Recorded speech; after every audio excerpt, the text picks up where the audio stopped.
दोस्तों इंडिया में अगर ई कॉमर्स वेबसाइट्स की बात करें तो टॉप पर दो ही नाम आते हैं, Amazon एंड फ्लिपकार्ट। 2023 की बात करें तो Amazon ने इंडिया में करीब 22,000 करोड़ रुपीस की सेल की। वहीं फ्लिपकार्ट की बात करें तो इन्होंने 56,000 करोड़ की सेल की, यानी 2.5 गुना ज्यादा। इसका सीधा सीधा मतलब यही है कि फ्लिपकार्ट इस वक्त इंडिया की ऑनलाइन रिटेल मार्केट में नंबर 1 पर है। सेलर्स की बात करें तो फ्लिपकार्ट पर 10 लाख से ज्यादा लोग डेली अपने प्रोडक्ट्स सेल कर रहे हैं। आज इनके पास 400 मिलियन यानी 40 करोड़ रजिस्टर्ड यूजर्स हैं, जिनकी वजह से फ्लिपकार्ट इंडिया का 48% मार्केट शेयर होल्ड करता है। वहीं Amazon जो वर्ल्ड ई कॉमर्स लीडर है, वो इंडिया में सिर्फ 26% मार्केट होल्ड करते हैं। फ्लिपकार्ट भी शुरू में Amazon की तरह सिर्फ बुक्स सेल करते थे, पर आज ये electronics, fashion, home essentials, groceries and lifestyle products सब कुछ सेल करते हैं। इसके अलावा ये eBay, मिंत्रा और ई कार्ट जैसी बहुत सी सब्सिडरीज को ओन करते हैं। आज इनके 21 से ज्यादा स्टेट्स में वेयर हाउसेस बने हुए हैं, जहां ये मंथली 8 मिलियन शिपमेंट्स करते हैं। वैल्यूएशन की बात करें तो उसमें भी ये इंडियन ई कॉमर्स मार्केट में Amazon, नाइका, इंडिया मार्ट और मीशो को पीछे छोड़ चुके हैं।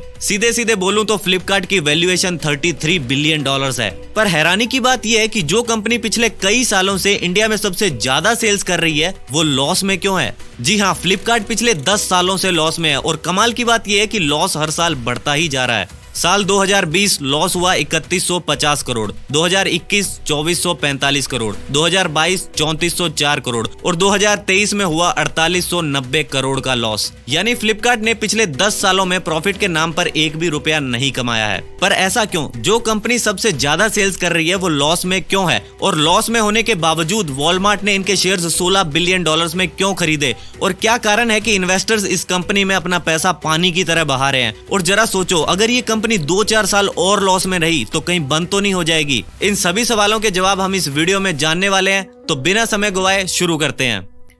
फ्लिपकार्ट की शुरुआत 2007 में दो दोस्तों ने की थी, सचिन बंसल एंड बिनी बंसल। दोनों ने ही IIT दिल्ली से कंप्यूटर साइंस एंड इंजीनियरिंग में अपनी बैचलर्स डिग्री कंप्लीट की। इससे पहले ये दोनों Amazon में जॉब करते थे, पर बाद में इन्होंने सोचा कि क्यों ना अपना ई कॉमर्स स्टोर स्टार्ट करें, और इस तरह बेंगलोर के एक छोटे से बेडरूम से फ्लिपकार्ट की शुरुआत हुई। ये 2007 की बात है, जब ऑलमोस्ट सारे इंडियंस ऑफलाइन शॉपिंग करते थे। उस समय इंडिया में सिर्फ 5 करोड़ इंटरनेट यूजर्स थे, बट सचिन और बिनी को ये पता था कि ये नंबर बढ़ने वाला है। वो चाहते थे कि उनके इस ऑनलाइन शॉपिंग प्लेटफॉर्म से इंडिया के लोगों का शॉपिंग एक्सपीरियंस एनहेंस कर सकते हैं, और उन्होंने किया भी। आज इंडिया में 57 करोड़ इंटरनेट यूजर्स हैं, जिसमें से ज्यादातर लोग फ्लिपकार्ट से बाय करते हैं। आज इनके पास करीब 8 करोड़ प्रोडक्ट्स हैं 80 से ज्यादा कैटेगरीज में। इन्होंने सितंबर 2007 में पहली बार वेबसाइट पर कुछ बुक्स लिस्टेड की, और करीब 2 महीने बाद एक WK चंद्रा नाम के लड़के ने फ्लिपकार्ट पे पहला ऑर्डर प्लेस किया। पर जो बुक उसने ऑर्डर की थी वो अनफॉर्चुनेटली अवेलेबल ही नहीं थी। तो सचिन और बिनी दोनों ने पूरे बेंगलोर में उस बुक को ढूंढा और बाद में ऑर्डर डिलीवर किया। अब इस ऑर्डर के साथ फ्लिपकार्ट ऑफिशियली बिजनेस में एंटर हो चुका था। फिर धीरे धीरे बिजनेस ग्रो हुआ और 2004 के एंड तक ये 4 करोड़ रुपए की बुक्स सेल कर चुके थे। फिर उन्होंने और भी प्रोडक्ट्स लिस्ट किए और इन्वेस्टर से भी फंडिंग मिलनी शुरू हो गई थी, और आज 15 साल बाद फ्लिपकार्ट इंडियन रिटेल मार्केट में लीड कर रही है। तो चलो अब जानते हैं उन चीजों के बारे में जो फ्लिपकार्ट ने सही से अप्लाई की। फर्स्ट है इन हाउस लॉजिस्टिक्स। लॉजिस्टिक्स एक बहुत बड़ा रोल प्ले करती है ई कॉमर्स बिजनेसेस में, क्योंकि अगर आपने सही से वेयर हाउसिंग और डिलीवरी सिस्टम सेट नहीं किया तो कस्टमर एक्सपीरियंस खराब होगा और वो दोबारा आपकी वेबसाइट पर नहीं आएगा। इसीलिए फ्लिपकार्ट ने ये चीज समझी और अपनी इन हाउस लॉजिस्टिक ब्रांड बनाई, जिसे हम ई कार्ट के नाम से जानते हैं। इससे कंपनी का सप्लाई चेन और डिलीवरी प्रोसेस पूरी तरह से कंट्रोल में आ गया। इसके अलावा फ्लिपकार्ट ने लॉजिस्टिक्स और वेयर हाउसिंग ऑपरेशंस में टेक्नोलॉजी को भी इंटीग्रेट किया। ये डेटा एनालिटिक्स और मशीन लर्निंग के हेल्प से अलग अलग एरियाज में डिमांड को प्रेडिक्ट करते हैं और फिर जरूरत के हिसाब से वेयर हाउसेस में प्रोडक्ट्स अवेलेबल करवा देते हैं। अब Amazon की बात करें तो उनका कस्टमर बेस थोड़ा प्रीमियम सेगमेंट में आता है, यानी वो मोस्टली Tier 1 और Tier 2 सिटीज में प्रोडक्ट डिलीवर करते हैं। बट फ्लिपकार्ट का कस्टमर बेस ज्यादातर Tier 2 और Tier 3 सिटीज में देखने को मिलेगा, क्योंकि ये पूरे इंडिया को कवर करना चाहते हैं। इसीलिए फ्लिपकार्ट रिमोट और लेस एक्सेसिबल एरियाज में भी डिलीवर करता है। अब सिटीज में डिलीवर करना तो इजी होता है, क्योंकि वहां बहुत सारे ऑर्डर्स होते हैं, बट जब बात आती है स्मॉल सिटी और विलेजेस की, तो वहां 1-2 ऑर्डर्स डिलीवर करने में हाई ऑपरेटिंग कॉस्ट लगती है। इसीलिए फ्लिपकार्ट इन एरियाज में यहाँ के लोकल कुरियर सर्विसेज और थर्ड पार्टी लॉजिस्टिक्स प्रोवाइडर्स की हेल्प से प्रोडक्ट डिलीवर करते हैं, जिससे ओवरऑल डिलीवरी की कॉस्ट कम हो जाती है। इनके वेयर हाउसेस की बात करें तो वो भी अक्रॉस कंट्री लोकेटेड है, ताकि ऑर्डर प्रोसेसिंग और डिलीवरी दोनों ही फास्ट हो सके।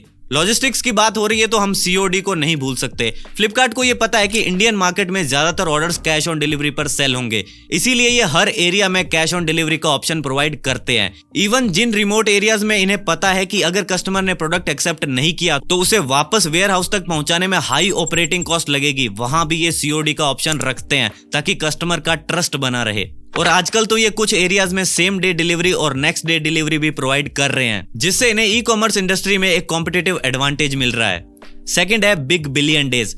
जैसे अमेजोन का ग्रेट इंडियन फेस्टिवल होता है, उसी तरह फ्लिपकार्ट के बिग बिलियन डेज होते हैं। ये बेसिकली एक एनुअल सेल्स इवेंट होता है जहां कंपनीज कुछ दिनों के लिए अपने प्रोडक्ट्स डिस्काउंट पर सेल करती है। अब ये सेल्स टिपिकली फेस्टिव सीजन के आसपास होती हैं, क्योंकि फ्लिपकार्ट को ये पता है कि एक तो फेस्टिव सीजन के दौरान लोगों को बोनसेस वगैरह मिलते हैं और दूसरा इंडिया में इसी टाइम को शॉपिंग वगैरह के लिए ज्यादा शुभ मानते हैं। Flipkart in big billion days के दौरान बहुत से ब्रांड्स और सेलर्स के साथ कोलैबोरेट करता है ताकि एक्सक्लूसिव डील्स और ऑफर्स प्रोवाइड कर सके, जो कि हेल्प करते हैं उन कस्टमर्स को अट्रैक्ट करने में जिन्हें यूनिक डिस्काउंट्स चाहिए।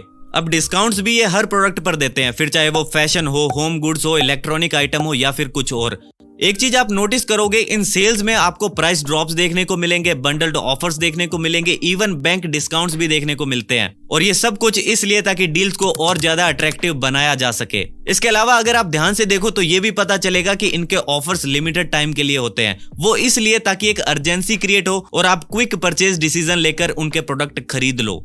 चलो अब थोड़ा डेटा देखते हैं। इन बिग बिलियन डेज के दौरान फ्लिपकार्ट 5 दिन में करीब 1 करोड़ शिपमेंट्स की डिलीवरी करता है और इन 1 करोड़ में से भी 35 लाख डिलीवरीज किराना स्टोर्स के थ्रू होती है। हाँ, वही किराना स्टोर्स जो हमारे आसपास मौजूद है। 2021 की बिग बिलियन डेज की सेल की बात करें तो उसमें 3,75,000 नए सेलर्स ने अपने प्रोडक्ट्स फ्लिपकार्ट के थ्रू सेल किए। उस टाइम हर एक सेकंड फ्लिपकार्ट पर 110 ऑर्डर प्लेस हो रहे थे। सेल इतनी बड़ी थी कि फ्लिपकार्ट ने 11,500 करोड़ के तो डिस्काउंट ही दे दिए और ये ऐसा हर साल करते हैं।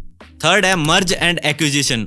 फ्लिपकार्ट ने इंडियन ई कॉमर्स मार्केट में अपनी पोजीशन को स्ट्रेंथन करने के लिए बहुत सारे मर्ज और एक्विजिशन किए। जैसे कि 2014 में इन्होंने फैशन और अपैरल सेगमेंट में मिंत्रा को एक्वायर किया, फिर जोबोंग को एक्वायर किया और हाल ही में इन्होंने Aditya Birla fashion and retail का भी 7.8% स्टेक एक्वायर किया है। इसके अलावा इन्होंने PhonePe, Cleartrip, eBay India, मैकमोका, यूजिनी और यांत्रा जैसे कई प्लेटफॉर्म्स को एक्वायर किया है। चलो आप समझते हैं कि इनको एक्वायर करने से होता क्या है। सबसे पहले तो नए ब्रांड्स को एक्वायर करने से हमें जल्दी से नए कस्टमर्स का एक्सेस मिल जाता है, यानी इससे एक ब्रॉडर कस्टमर बेस बिल्ड होता है जो कंपनी एक्सपेंशन में हेल्प करता है। इसके अलावा जब एक कंपनी स्पेसिफिक सेगमेंट्स के की प्लेयर्स को एक्वायर करती है तो उनके पास एक कॉम्पिटिटिव एडवांटेज आ जाता है, यानी अब वो मार्केट को लीड कर सकते हैं। फ्लिपकार्ट ने भी जब कंपनीज को एक्वायर किया तो उनके स्किल्स, एक्सपर्टीज और एसेट्स की मदद से कंपनी की कोर कैपेबिलिटी स्ट्रेंथन हो गई। साथ ही ब्रांड्स एक्वायर करने का एक सबसे बड़ा फायदा है कंज्यूमर प्रेफरेंसेस और ट्रेंड्स को समझना, क्योंकि आज के फास्ट मूविंग मार्केट में ट्रेंड्स को समझना बहुत जरूरी है। तो ये वो चीजें हैं जो फ्लिपकार्ट ने सही से अप्लाई की।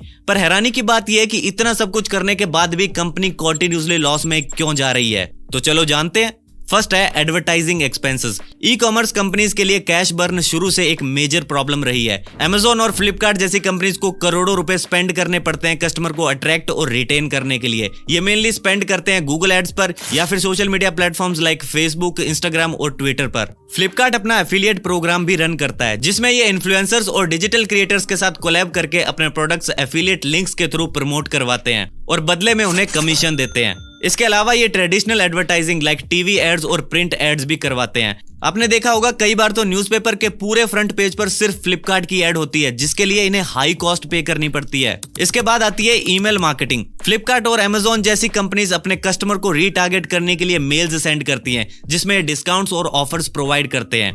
अब ये ईमेल मार्केटिंग के लिए भी इन कंपनीज को कई बार बाहर से एजेंसीज को हायर करना पड़ता है, जिसमें अगेन हाई कॉस्ट पे करनी पड़ती है। इन सब की मिला के टोटल एडवर्टाइजिंग कॉस्ट की बात करें तो फ्लिपकार्ट हर साल 1140 करोड़ रुपए इन एड्स में खर्च कर देता है। इससे ये पता चलता है कि ई कॉमर्स मार्केट में लीडर होने के बावजूद फ्लिपकार्ट के लिए कितना मुश्किल है कस्टमर से ऑनलाइन शॉपिंग करवाना। सेकंड है फाइनेंस कॉस्ट। बिजनेस को कई बार कैपिटल की जरूरत पड़ती है to fund their operations and expansion plans, जिसके लिए फिर वो लोन्स और क्रेडिट का सहारा लेते हैं। अब अगर फ्लिपकार्ट जैसी कंपनी लोन ले रही है तो ऑब्वियसली वो हजारों करोड़ों में होगा और उसका इंटरेस्ट भी काफी हाई होगा। तो ये भी एक मेजर कॉस्ट है जो कंपनीज को बोरोइंग्स पर पे करनी पड़ती है। इसके अलावा फ्लिपकार्ट को टेक्नोलॉजी, इंफ्रास्ट्रक्चर और इनोवेशन में भी इन्वेस्ट करना पड़ता है, जैसे कि डिलीवरी रूट्स को मॉनिटर करना और वेयर हाउसिंग को मेंटेन और अपग्रेड करना। अब इसके बाद कंपनी जिस चीज पर पैसा लगाती है वो है सैलरीज। देखो, एम्प्लॉइज को सैलरी देना बिजनेस का पार्ट है, पर जब आप फ्लिपकार्ट जैसी टेक्नोलॉजी ड्रिवन कंपनी रन करते हो तो उसमें आपको प्रोफेशनल्स हायर करने पड़ते हैं, और हर डोमेन में, फिर चाहे वो टेक्नोलॉजी हो, मार्केटिंग हो, लॉजिस्टिक्स हो, कस्टमर सपोर्ट हो या कुछ और। तो इन सब के लिए सैलरी भी काफी ज्यादा रखनी पड़ती है ताकि टॉप टैलेंट को अट्रैक्ट किया जा सके। तो ये वो सारी चीजें हैं जहां फ्लिपकार्ट अपना कैश बर्न कर रहा है। और अब समझते हैं कि इनके पास ये कैश आ कहां से रहा है।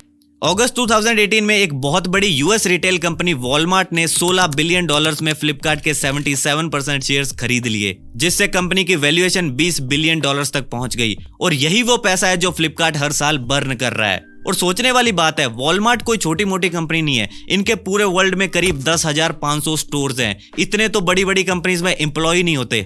वॉलमार्ट ने फ्लिपकार्ट में पैसा इसलिए डाला ताकि वो ई कॉमर्स मार्केट में एंटर होकर अमेज़न को कंपटीशन दे सके, और ऐसा हो भी रहा है। फ्लिपकार्ट आज अगर इंडिया में अमेज़न से आगे है तो वो इसीलिए क्योंकि सिर पर वॉलमार्ट का हाथ है।